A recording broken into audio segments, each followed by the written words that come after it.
Let's start removing this door spring right here. To do that, it's going to be easiest with a tool that looks like this. Essentially, we would want to have the spring fit right into this area here, and then you're just going to go ahead and snug this up, which will compress the spring, and then you can remove it.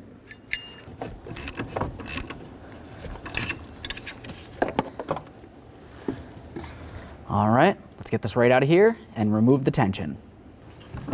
Now I'm just going to put something underneath the door to hold it up for me. Next, it's going to be time to remove our door pins. The door pins, you're going to want to pay attention to the direction they go. The upper one comes from the bottom up and through. The lower one, if you were to look at it, comes from the top down. So when we go to reinstall the new ones, you want to make sure you put them in the same position.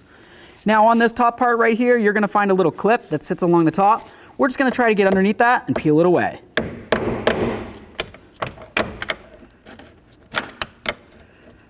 Now I'm going to try my fork tool here, slide it right over the pin, onto the clip, pull it right off. Now I'm going to use a punch right on the end of that pin right there, and then we'll start driving it out.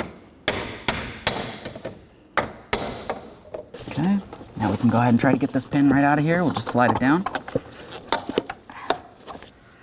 There's that one. Now we're going to attempt to get this pin out of here.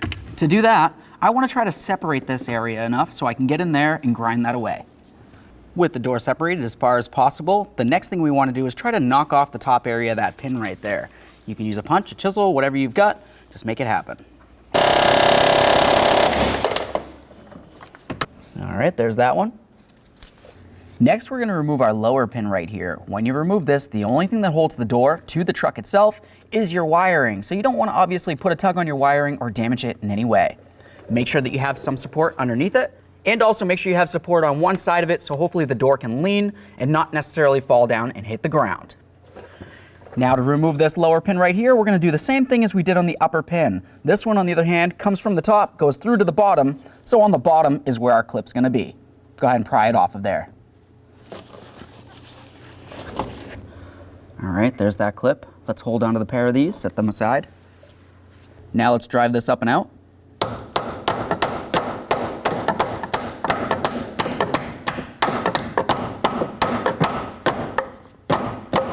Okay.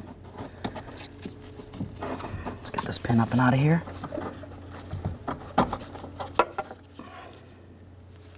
Now with both of the pins out of there, we need to be very careful. We're going to slide the two parts of this hinge apart so that way there we can remove our bushings.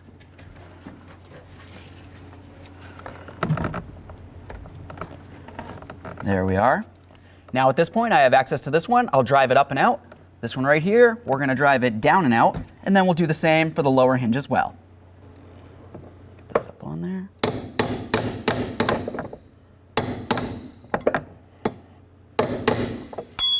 All right, I can see it starting to come out. Now let's do the same to this one. At this point, I'm holding the door up with my legs and the jack. Just clean up around these holes a little bit. Now that we have both those bushings out of there, it's going to be time to put in our brand new bushings. Looking at them, you can tell one's larger than the other. You want to make sure you put them in the corresponding holes.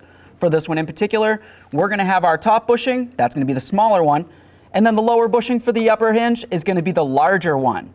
Let's go ahead and put them in. The smaller top bushing comes from the top down. Go ahead and drive that in.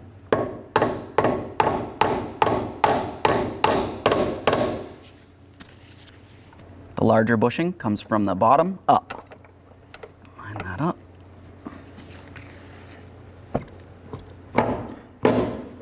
We got both of these in here. Now let's move along to the lower hinge. We're going to do the same exact thing. You're going to find that this one's actually up against the door itself and not the body of the vehicle. We're still going to drive the top one up and the bottom one down. Knock them right out of there.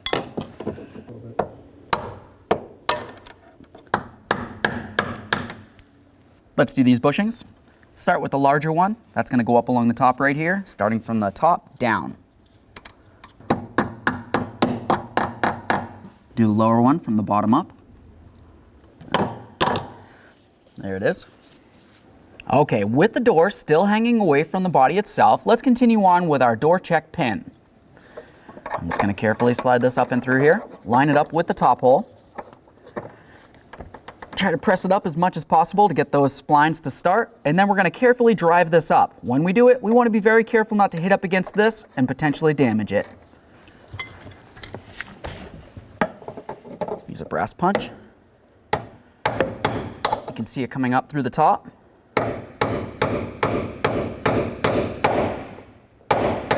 So right there, I can hear an audible difference. I know that it's pretty much bottomed out. Look up along the top. You can see where that locking clip needs to be. Go ahead and put it on there.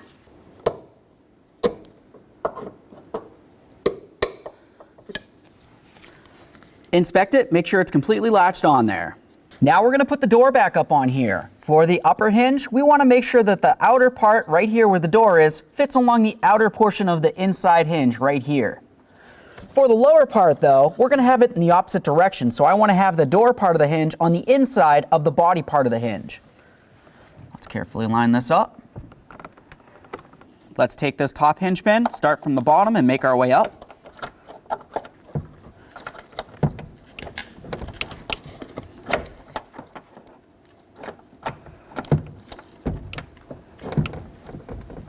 All right, I can tell it's lined up. Let's continue driving it up.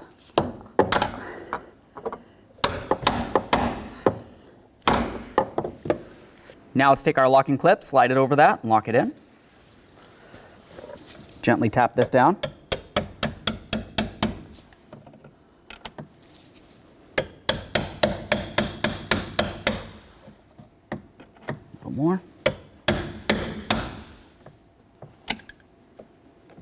Make sure that's seated down along the hinge as far as you can, and then do the same to the lower pin.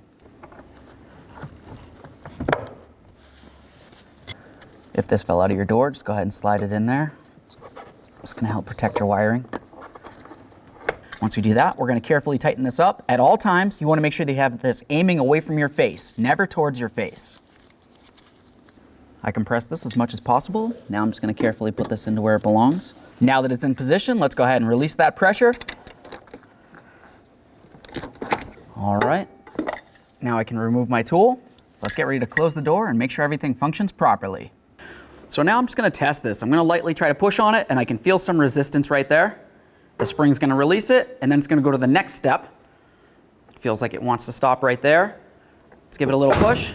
Make sure the door sits properly. It needs to sit completely flush all the way around, and of course it needs to be able to latch in. If for some reason the door doesn't latch in, or the door check doesn't seem like it wants to work properly, like as if the door can just kind of flop shut without trying to retract like that, well then you know you have an issue. This is perfect. I hope you liked the video.